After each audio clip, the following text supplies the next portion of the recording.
Clubhouse.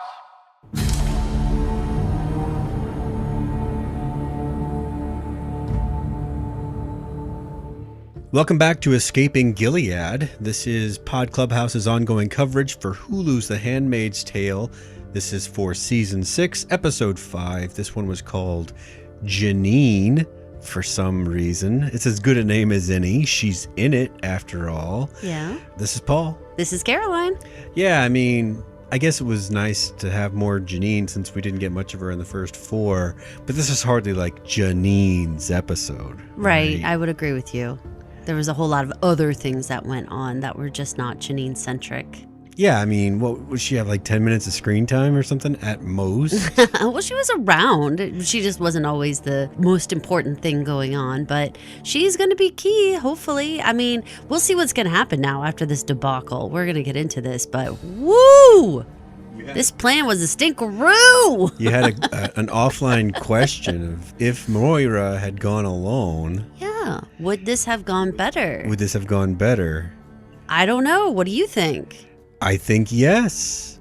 Because June got them all tied up with Janine, trying to recruit Janine to come early. Maybe that's where you get your title, though. So maybe that's it. Maybe it's like the Janine problem. I see. Right? Maybe that's what starts the fight between her and Moira. And she's like Maria at the nunnery. Yeah. What do we do about Janine? It's true. It's true. So we're going to jump right into our Jezebels big plan here.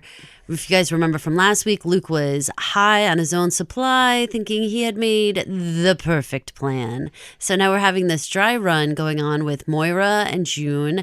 I like their little compartment that they were in the truck. I thought that was realistic and very doable, I think, right? Mm-hmm. I appreciated the whole making that compartment bigger because it's a long ride. Very, very convenient that the Marthas now cover their faces. This is a new thing that they added this season, but they bothered to tell us a couple episodes ago as to prep us that this is going to work for Moira and June to be walking around because, see, their faces are covered. I see. So that was good laying that out for us, that would be the way that they could get in. However, everything else went really pretty badly. I mean, Luke didn't seem to know what he was doing at all. Like, if we just talk about his interactions with the Guardians and stuff, like that went terribly, terribly wrong. Well, he had to try to think on his feet, which... But wouldn't you have like a pocket full of lies ready to go? A practiced field person, of course. Yes. Luke, what? I mean, if he was fumbling for why he needed to complete what the barrel pickup that evening, it seems like you didn't even have like one idea you were going to tell them if things went a little askew. So I was kind of frowning at Luke. And I'm afraid I don't even know this sort of kind of head woman's name. Do you know her name?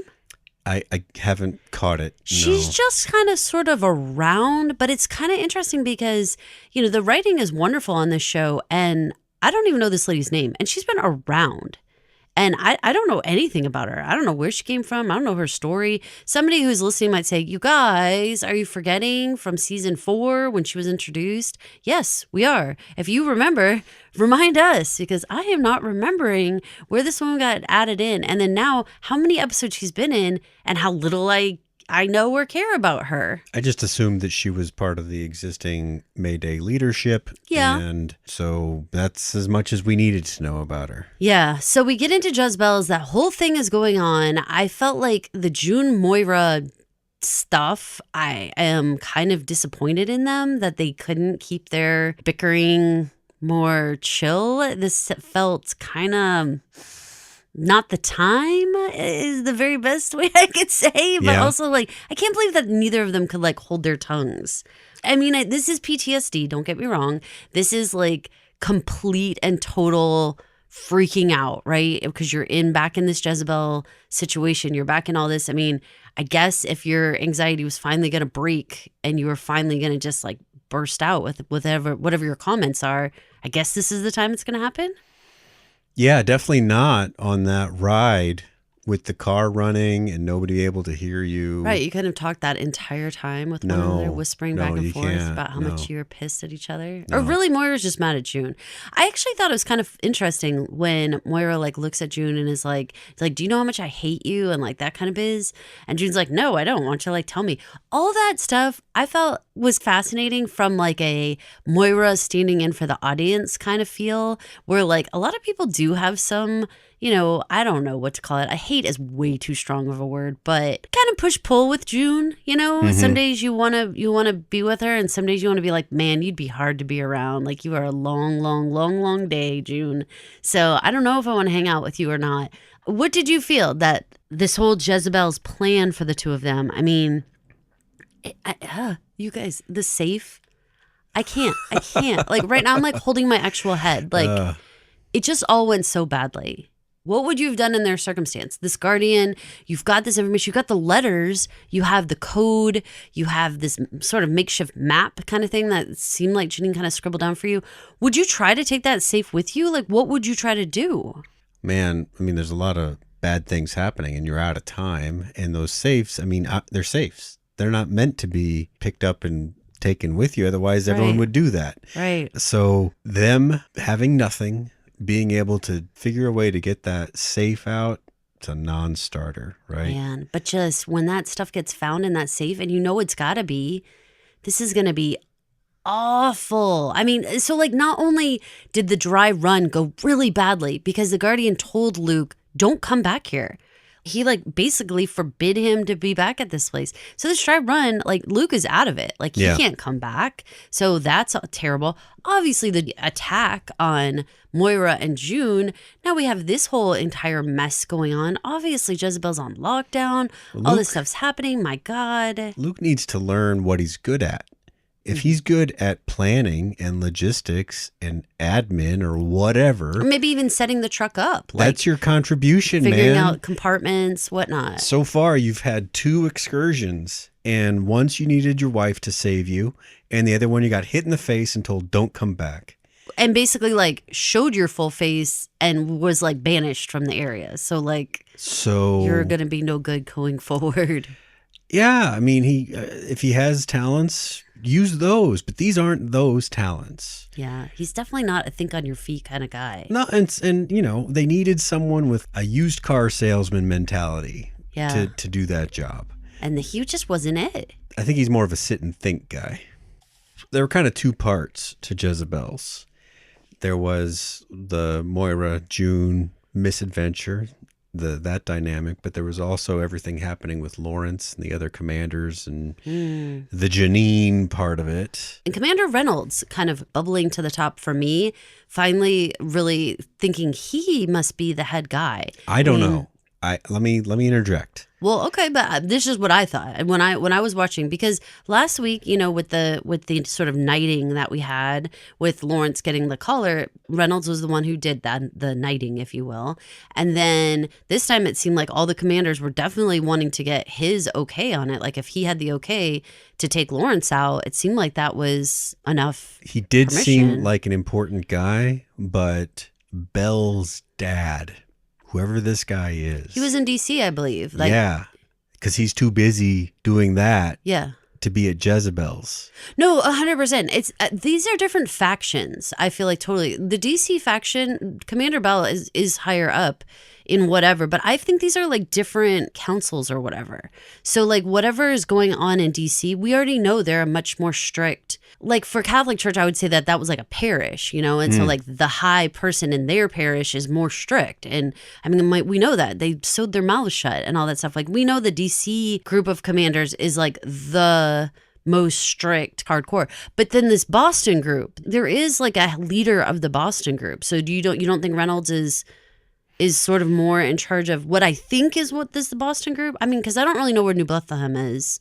Again, the geography-wise. The geography of both the country and the org chart doesn't...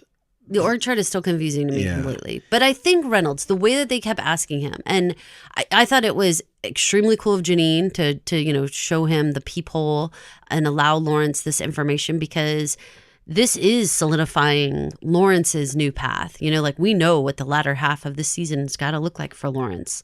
Stay alive, you know, avoid all these guys and try to figure out, like, I think when you say Luke's got to figure out what his strength is, I think Lawrence is floundering right now because whatever feels like his strength, somehow it's getting twisted on him. Like his love and loyalty to his wife used to be a strength. It used to show that he was like an upstanding man. Now his position with his wife, with Naomi and everything, it's like become his weakness, you know, the lack of him wanting to have this wife and everything. So it's like he doesn't know his strengths and weaknesses. So I feel like he doesn't know when he comes into this commander group, like his charm and stuff can come off both good and bad with this group. You know, it doesn't always hit at all with them. And I think this whole teasing with Belle, I don't know about this move. This was something that he decided to do to kind of put Belle in his place, you know, and I would say the word teasing, but I mean, whatever. It's more that like wasn't teasing. A massive comeuppance. Nobody likes you. Nobody respects you. Well, that's bullying, what have you, right? Whatever. It definitely putting him in his place, right? Definitely like dressing him down in front of everybody. I don't know if he thought that through of like, what was that going to do when he did that? Belle's obviously one of those big mouth guys, you know, who's going to be like, bah, you know, like somebody's looking at me. I'm going to tell my dad. 1,000% spoiled, entitled person. So, I mean, what did you think about the fact that Lawrence like picked a fight with him and then saw this repercussion happening in the next room? We've been supposing that New Bethlehem was more in Lawrence's head than it was in actuality. With the traction that he had been getting with the applicants and the people coming in and whatnot, I think he was thinking it was a real thing and that was gaining him some level of influence by being in charge of a big project. However, I think we always had in our back of our minds the idea that this wasn't for real, you know, and now through the peephole, like you just mentioned, the commanders basically just said, yeah, this isn't for real, and we're going to kill the guy in charge and make him look like it was all his fault or, you know, whatever. I want to make sure that I'm hearing you totally correctly because the conversation that you heard in the other room wasn't just about getting rid of Lawrence, but you heard details about New Bethlehem. Yeah. Okay, so like make sure we hear this clearly. Of reintegrating people from New Bethlehem back into Gilead. That's what they were saying. You combine that with the put them on the wall, and put them on the wall. Geez, I don't have a problem with that. Then yeah, what you said about his path being laid out before him. Yes, he's going to have to think of a new path because he obviously thought it was New Bethlehem. Now it's like you said, survival mode, and he's been a survivor, man. He has been able to wheel and deal and finagle his way through very tight situations. Getting wrapped up with the Mayday aspect of it. Well, that wasn't on purpose. No, I mean, but Mayday it's sort of ran into his face. It's an opportunity for both. It certainly is an opportunity for both. Now, here's the question mark. If we end it with the two of them in the trunk and them saying, like, could you take us to the border and, like, being cut off, if Lawrence were to drive directly to the border and drive across and come into Canada and, I don't know, ask for asylum, I'm not sure what. Do we feel like he would be like war crimes situation right away? So he really has nowhere to run. Like he has to make it work in Gilead.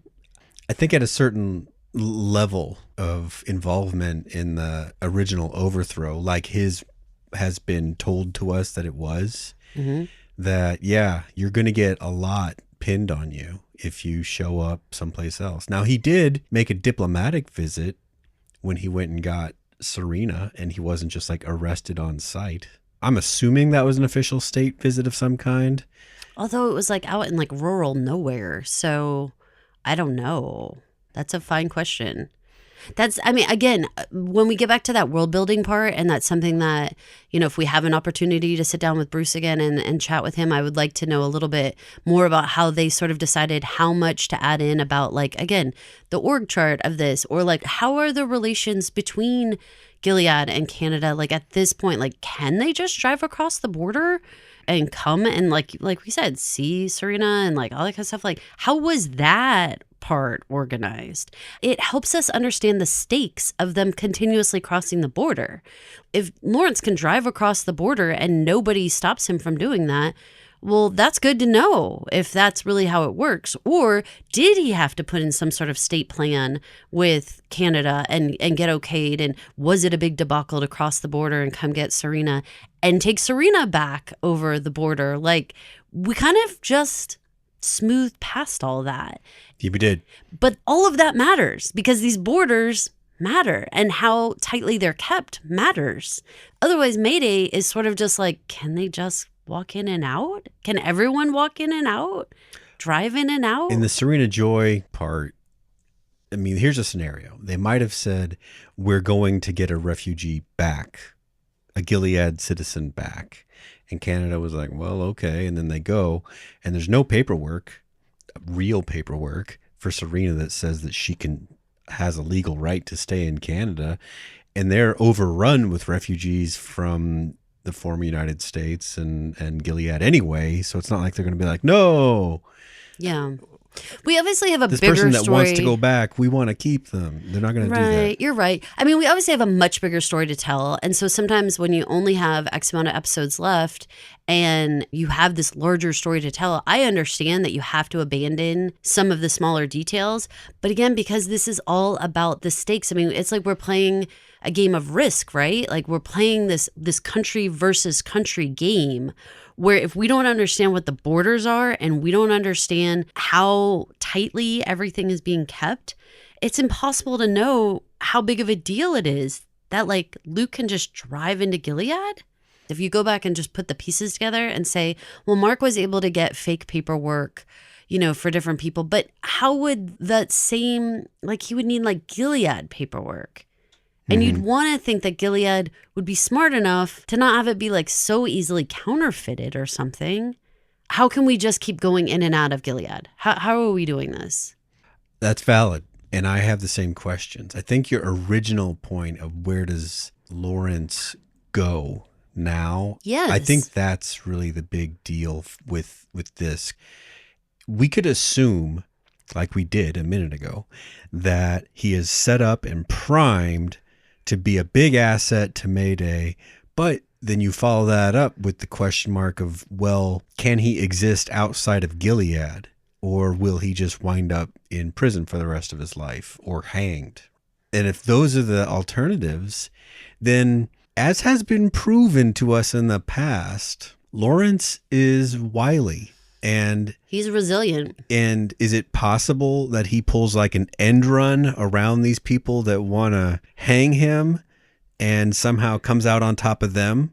Yes, I think that's possible. I think that's very possible, very plausible. I mean, I maybe he's Belle's old roommate at Brown or whatever, wherever they went to school. Or maybe there's that, or maybe he even, you know, obviously now he's got this hook in with Mayday. And Mayday wants to be doing something next week. But this plan, this Jezebel plan, I do not see this happening at all. I think the Jezebel situation has been blown up, messed up completely. We've got a dead guardian.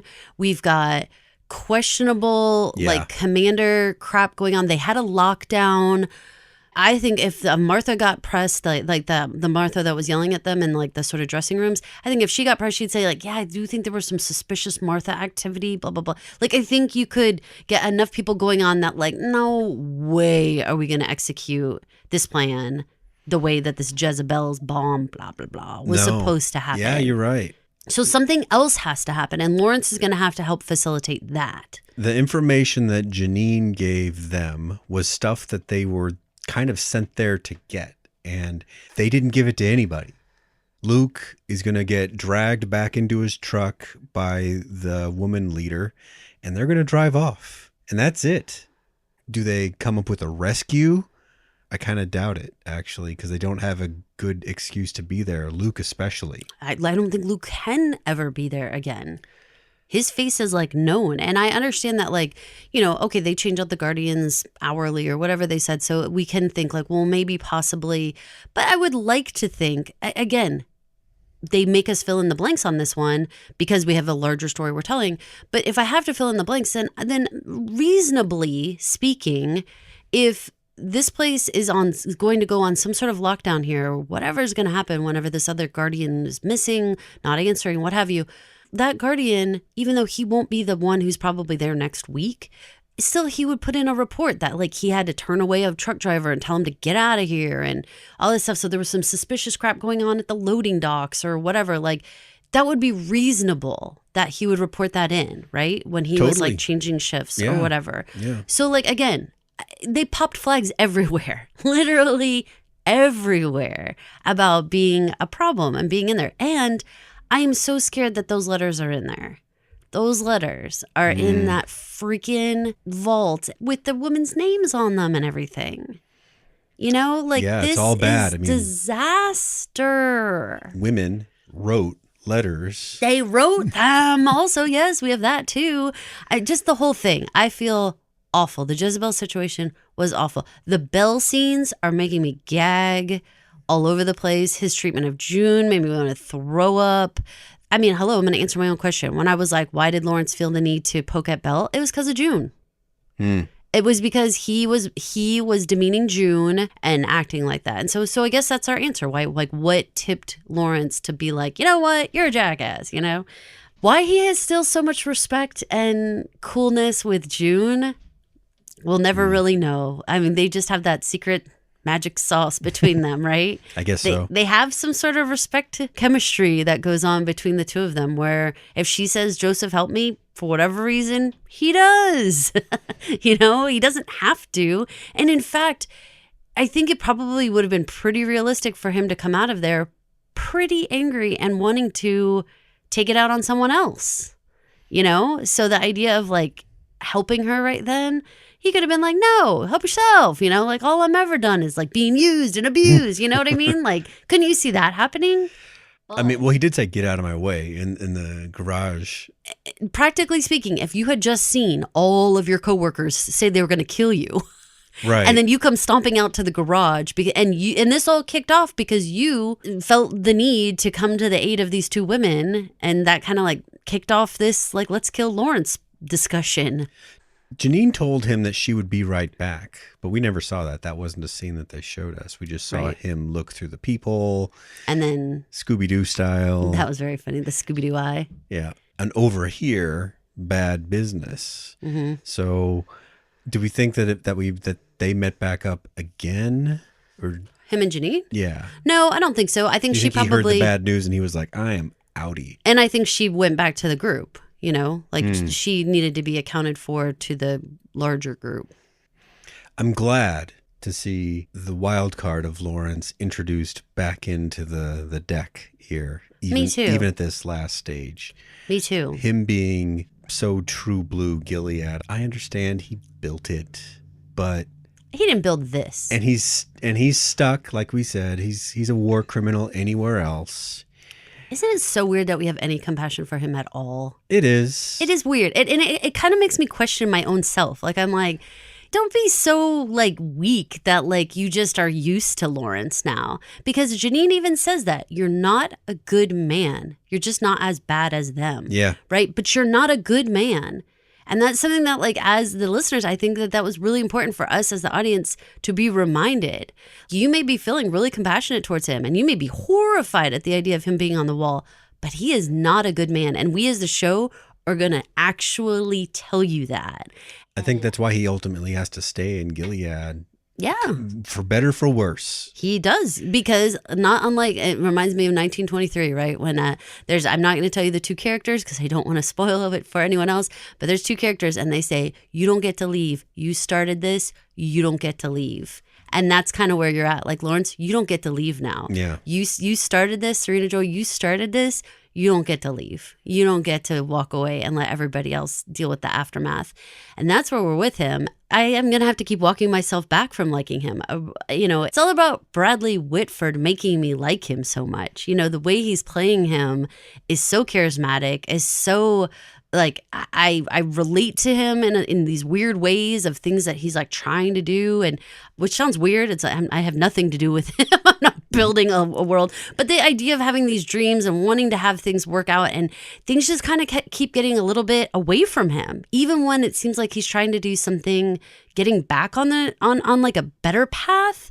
it seems like people like Naomi or Belle or whomever gets introduced to the mix and just like riles him into this horrible place, you know, where he has to start lashing out. Well, he's living through, I think, what we described a week or two ago, that political theories like communism or whatever it is that Gilead is, you know, him being more or less what we've told is sort of the author of that underlying system.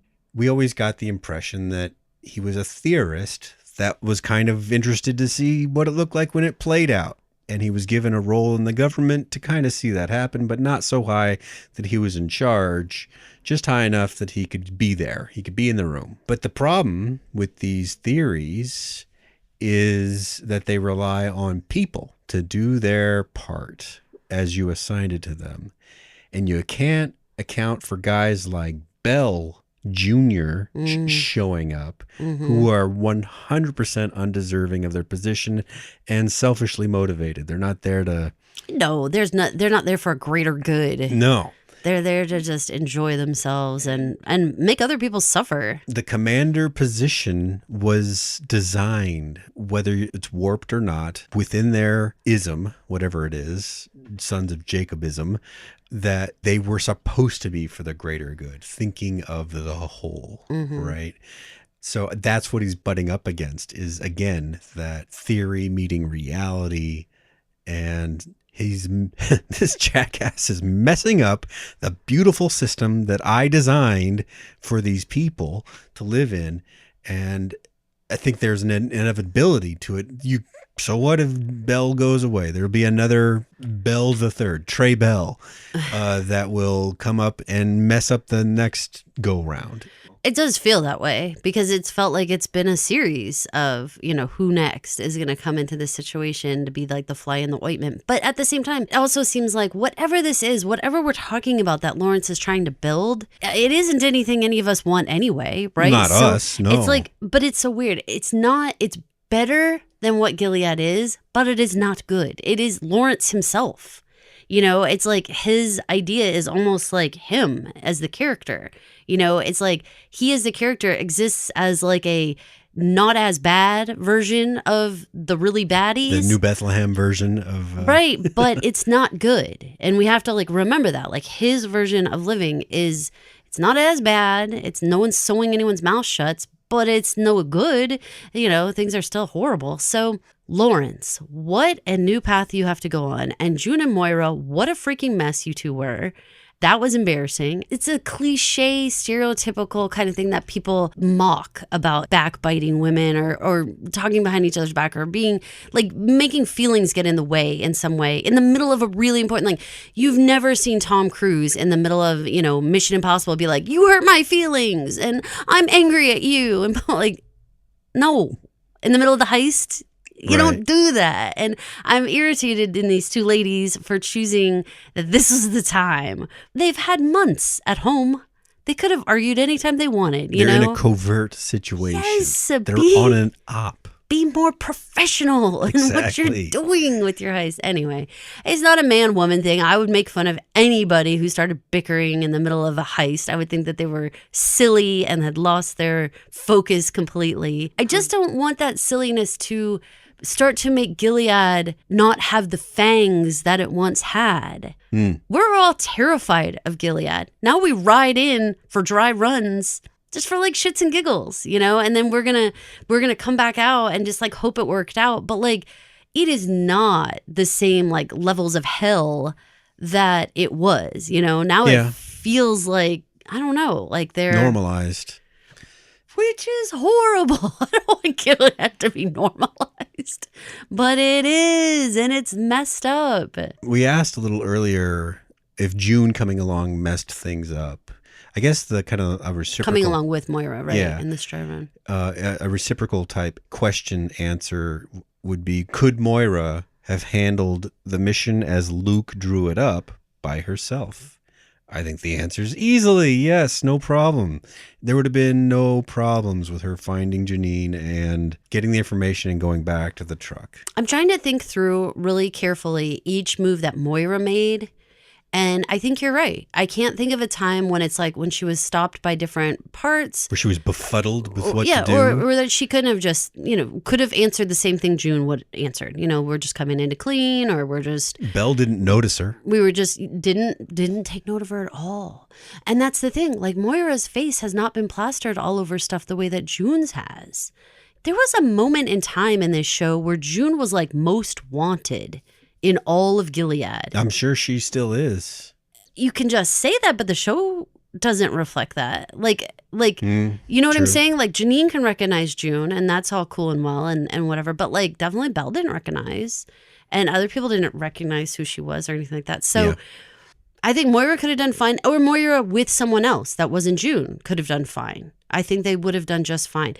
Having these two people who were having a personal issue in the middle of all this was like, oh my gosh, guys, you've got to get over it, And I think they did. I mean, do you think at that end of the conversation when they said, we can't compare suffering, we can't be doing this, you shouldn't have been tortured, I shouldn't have been tortured, you shouldn't have been raped, I shouldn't have been raped, we all agree none of this should have happened to any of us.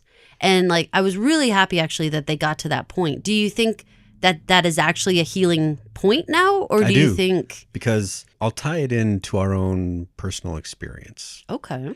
We have been parents of special needs children for 22 years now.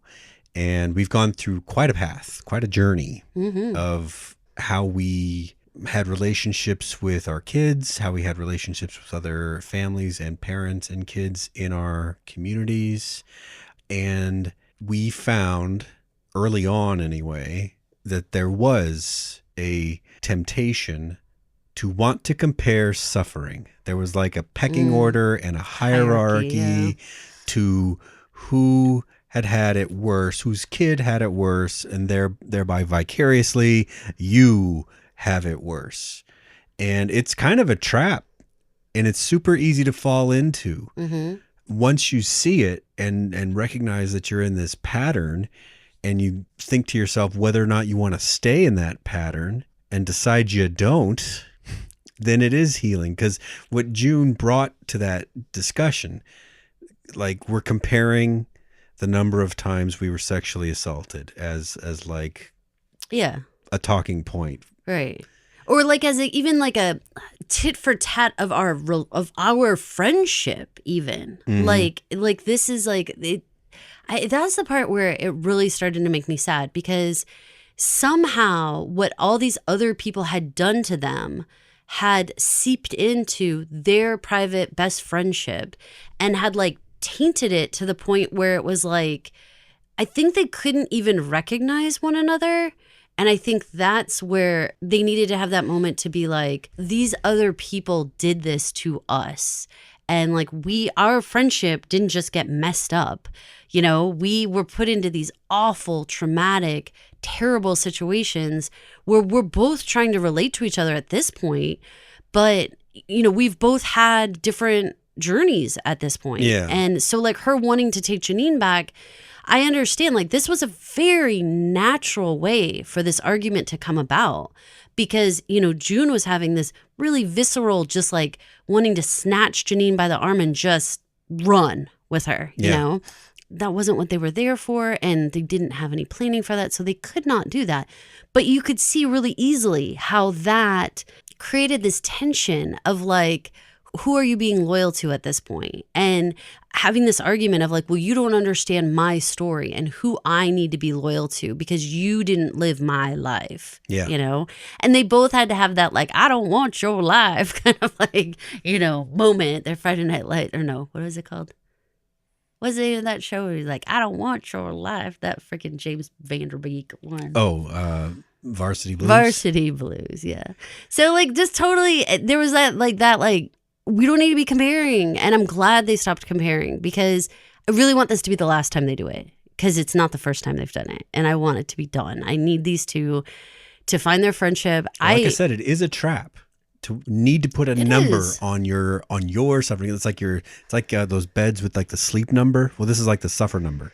And it's the same thing too. I mean, two of our kids have autism, and spectrum stuff is difficult because people want to hierarchy that real quick. High functioning, low functioning, all these different words that you're like, you don't know, because you don't know how that particular person's obstacles, challenges affect the larger family. You don't know you don't know how easily some families can deal with certain challenges and others can't. And it doesn't make it like better, worse, blah, blah, blah. Like, it's hard to explain, but it's a really bad trap. That you're right.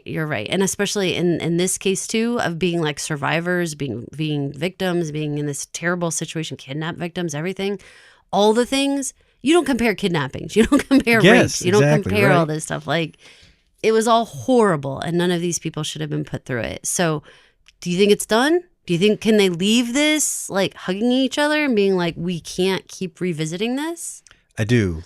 If for no other reason is that there's not enough showtime to spend on, like you called it, bickering. Yeah, and it kind of sucks because it just is. And some of it is they just need to get it off their chests because they didn't have anyone else to say, do you know what happened to me? And we kind of had that moment with Holly and June where, she was getting fed up with Holly and saying like, you don't know what I've been through. And Holly's like, then freaking tell me what you've been through so that we can start to try to unravel this. And you want to think heal and come back to some place that's better. That would be lovely. But speaking of not having enough time in these shows, we're already 40 minutes in and we still have more to talk about. 40 minutes in and we've got 2 more settings. Yeah, we've got who do you want to talk about? And Nick's house. So let's go to New Bethlehem and talk about first Serena's visit with Aunt Lydia. We only got just a tasty morsel of Ann Dowd this week. But I was very intrigued that you just need to lure her with a little bit of candy for the handmaids, and she's back on board trying to figure out how to make this thing work, and that she instantly saw the political gain by involving Serena and then having her marry Wharton. She saw it right away. Oh, yeah. Whether or not Serena had already been like thinking those things or whatever, Lydia was like, here's what you need to do.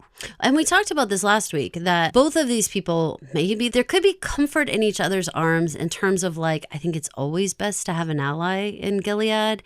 And you want to hope whoever you're married to maybe possibly might be on your side. That'd be nice, right? I know it sounds so silly to say it that way. Assumption, but okay. You'd like to think that maybe in this scenario where this isn't grandfathered in and what all these things, right? Like this is a new marriage by 2 higher ups.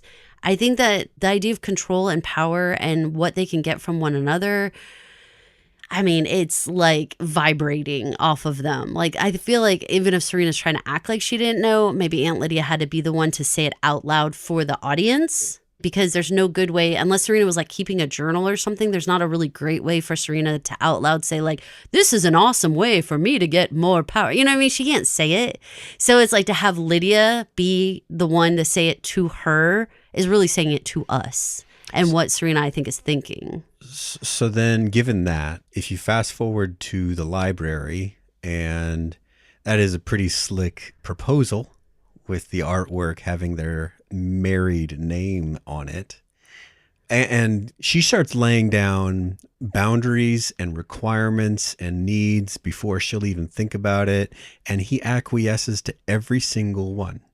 What is that telling you? Is it like he actually really wants this woman for real? Or like you were saying, is it more of the power dynamic, the merging of kingdoms like you alluded to last week? I mean, the way that he kept being like, yeah, I'll do that. I agree to that. Seemed more to me like, no, I like her. I want to be with her. Serena Joy is the biggest prize of Gilead. She is the highest level woman that's ever existed with Gilead. So if you're Wharton, she is a great prize to have on your arm, I think. Now, I don't know how the other commanders and everybody would look at it because, hello, Fred's dead. Things didn't go well for Fred. So if you were the other commanders, you might be like, oh, like, I don't know about this exactly. But at least to Wharton, it seems to me like he thinks she's a huge status symbol. Whether or not the other commanders will look at it that way, I don't know. I see it as a personal connection too. You think he really is attracted to her and really loves her? Do you really think that? The way that he keeps going back to shitting on Fred and that he'd let her, like, she can write, she can keep her position here. He'll figure out a way to move from Washington where his job is. Right. Gilead does not seem like a telecommute kind of government to me. And so that would mean changing his role in the government, maybe, which would be a huge deal. If it's purely power plus power, then I don't know that you agree to give up power, because I don't know what she's going to add to it that is going to replenish that void.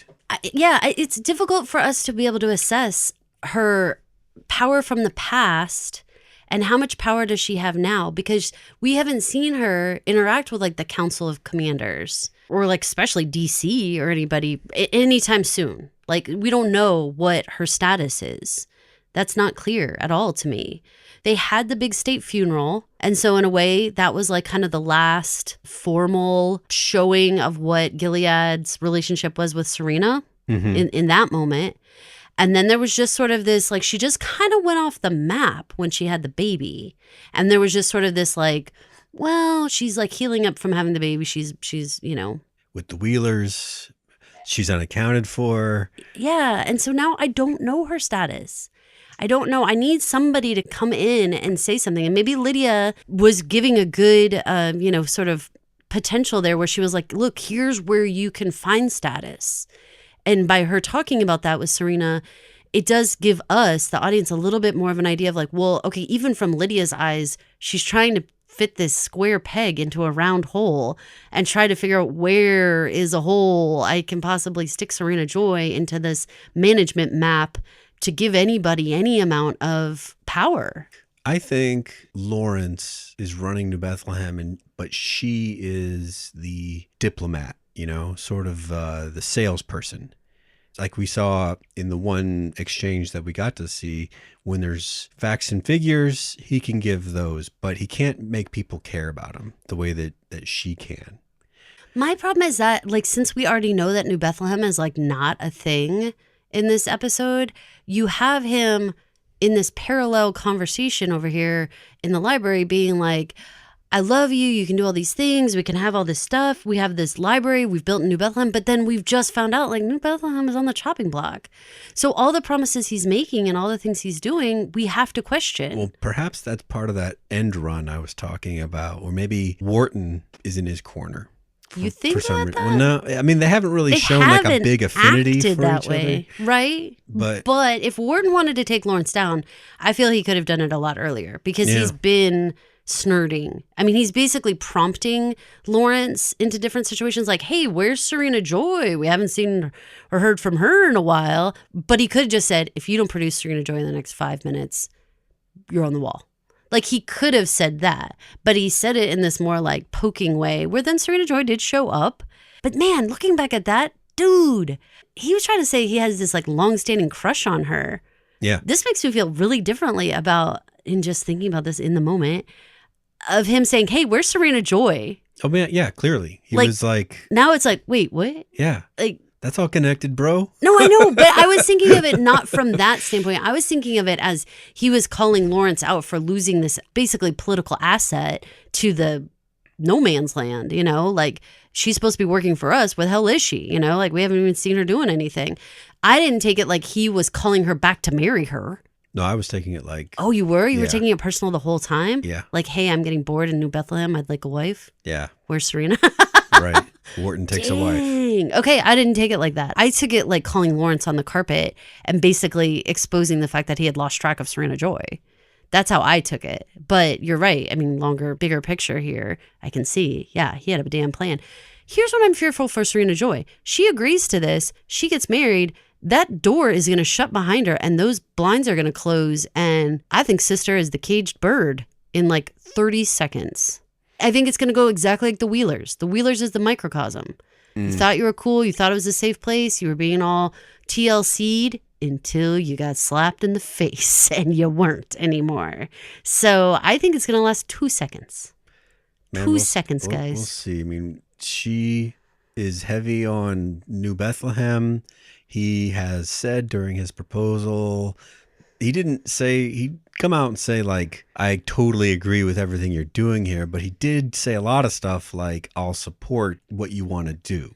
And that ties back into the Lawrence conversation. And if Wharton can be counted on, then he might have at least one pillar that he can rally around if Wharton is as highly placed as I think he is. I'm scared for Serena, and I don't even want to care about her. Again, this is going back to she's a villain. How do you handle a villain love story? They didn't even show the baby this week, did they? No. No. No, it's been pretty quiet. No real babies at all this week. No Angela, no Nicole's. Yeah, nothing. But how do you deal with this villain love story? And how do we want to worry for her, but then also want her to be taken out like everybody else because she's a bad guy? Well, for one, they don't know that they're villains. But we know they're villains. Exactly. What are you trying to say? Like villains can't fall in love? You're like, they don't know they're bad.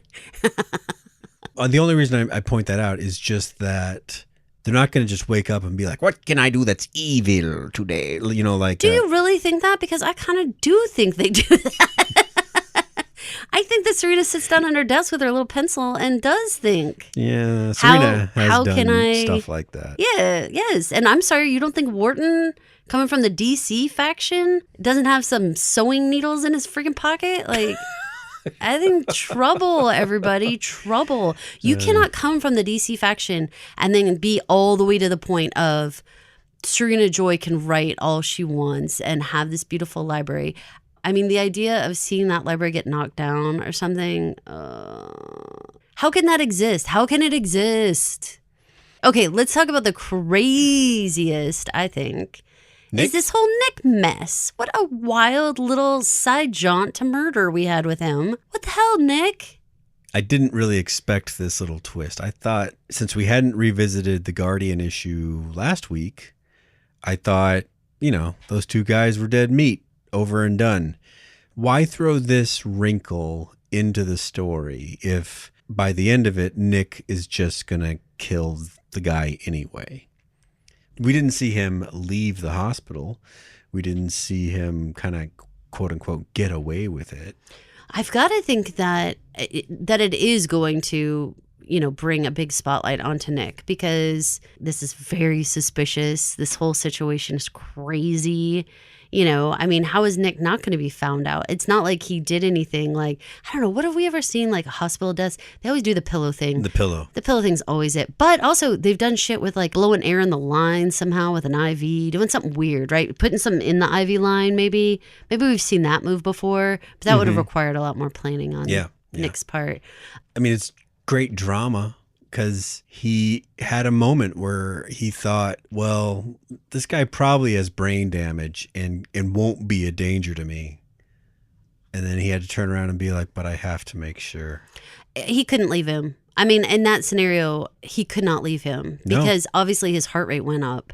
Yeah. Even if he was saying things that didn't really make sense. But I didn't see that call coming. I didn't see us needing to wrap that up. I just thought those two men were going to be dead and that was going to be it.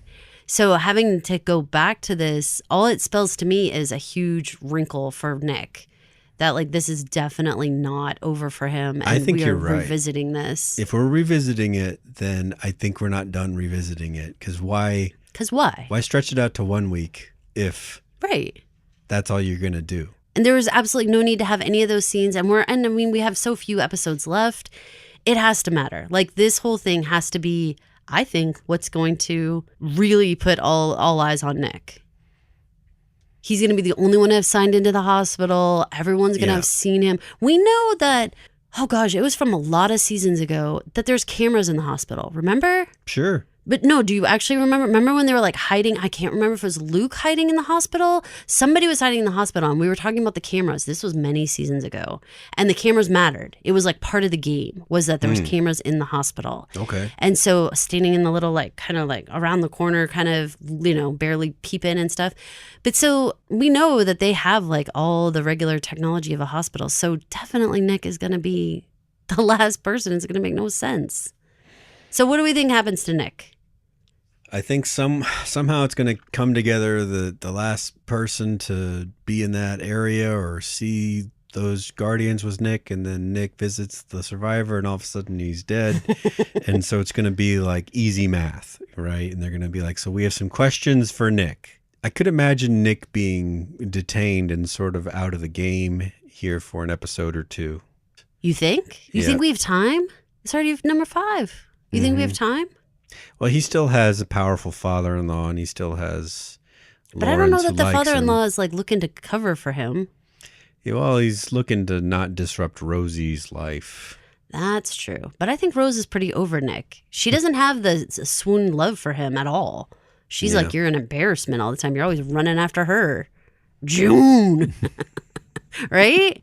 So definitely there's no friggin' love laws. I feel like Rose would be like, Nick, you're constantly embarrassing me. She's like, my calendar goes from May to July. Oh my God. Nice. Well, all of our characters have a little bit different trajectory now. I feel like Luke's plan completely was a bust. Everything fell apart with that. We're going to have to come up with a new plan. I think Jezebel's a complete dead end there. Yeah. Nothing's going to happen with that mess. No. But we have a wedding, in theory, coming. And I do want to talk to you guys and encourage you guys to listen to a podcast that we're going to be putting out very soon about the Paley Center exhibit. And that went all the way to episode 8. So I am going to share some exhibit stuff that I saw, but that's going to be in that isolated episode that we do because I do not want to spoil anything for anybody. So this is just stuff that was at the exhibit and stuff that they talked about a little bit about what they hope you guys get out of this entire series. I can't wait. I know. Looking forward to talking about that. This is Caroline. And this is Paul. Please remember to rate, review, and subscribe to this podcast. And if you leave us a review, we'll even read it on the podcast if it's good, I mean. Please give us a 5-star rating and a review, and it helps other people find the podcast and join in the discussion. We also have a Facebook group called Gilead Online, and 40,000 members. There's always someone talking about something Handmaid's related, and we'd like to see you there too as well. Thanks a lot. Thanks so much for listening. Thank you for listening. This has been an original Pod Clubhouse production. Pod Clubhouse is a podcast network dedicated to encouraging collaboration among podcasters and friends to bring a fresh voice and diverse perspective on a wide array of content. Please visit and leave a comment for us at podclubhouse.com. Rate, review, and subscribe to our podcast feeds on Apple Podcasts. Follow us on Twitter, Instagram, and Facebook. You can find us at Pod Clubhouse. Our DMs are always open, and we'd love to hear from you. Pod Clubhouse.